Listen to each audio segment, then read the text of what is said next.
In Five Nights at Freddy's 4, Garrett saw something that traumatized him. We know that what he saw was at Fredbear's family diner from this line of dialogue. We also know that whatever he saw caused him to be terrified of animatronics, and he's specifically afraid of Fredbear. However, Scott gave further clarification to this after the release of the fourth game. What is seen in the shadows is easily misunderstood in the mind of a child. The idea of not seeing things for what they really are was also alluded to in the FNAF 4 trailer. What is it that you think you see? Because of this misunderstanding statement, we know Garrett could not have seen anything actually horrific. This gives us a good starting checklist to help narrow down what is actually going on. We know that the location is Fredbear's family diner. We know that what he saw made him scared of animatronics. We know that what he saw was completely innocent in reality, and we know that what he saw was within the shadows. While these four things may seem like a dead end, as he couldn't have seen Charlie's death or the spring lock failure under these circumstances, there is a very notable thread that I often think gets overlooked: a misunderstanding within the shadows. We see the line, "You can find help if you can get past them," when nearby the animatronic shadows in Fredbear's. These specific shadows have a very interesting attribute. The exact hex color of their shade of purple is 3B003B. This is identical to the purple shade used for Shadow Bonnie in his FNAF 3 minigame.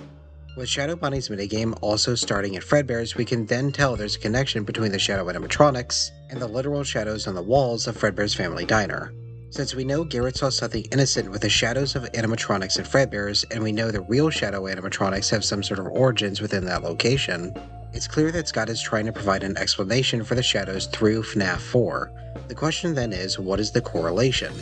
I believe the answer is easily explained through FNAF's parapsychology.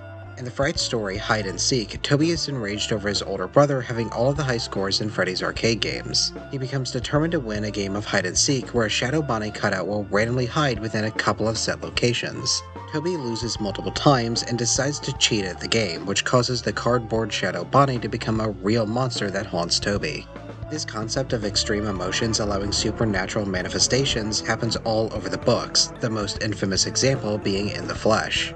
However, we've seen the same phenomena happen with Shadow Bonnie in Special Delivery. I call these creatures emotional manifestation entities, or EMEs, and we have multiple examples of the shadows being one of them. Considering how traumatized Garrett acts in the fourth game, he must have experienced a ton of fear which would allow these shadows to take new life as living monsters. I think it's clear that the shadow animatronics were meant to be incredibly important to the fourth game as well, since Nightmare, whose mode is called Shadow Freddy within the files, is the final secret antagonist of FNAF 4. This creates a connection between the shadows in the minigames and the shadows in the dreams. Interestingly, when Toby was haunted by his EME in Hide and Seek, that entity also gave him nightmares. Now, why Shadow Freddy would show up in these dreams and what implications these have for the greater story is complicated and best served for its own video.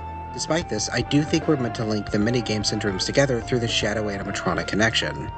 In conclusion, I think the traumatized event is comprised of Garrett witnessing the shadows of animatronics doing something innocent which was misunderstood as malicious. This created an incredible amount of fear which allowed Shadow Freddy and Shadow Bonnie to manifest as EMEs. The story of the shadows is then continued within the dream segments, which has its own narrative significance and implications.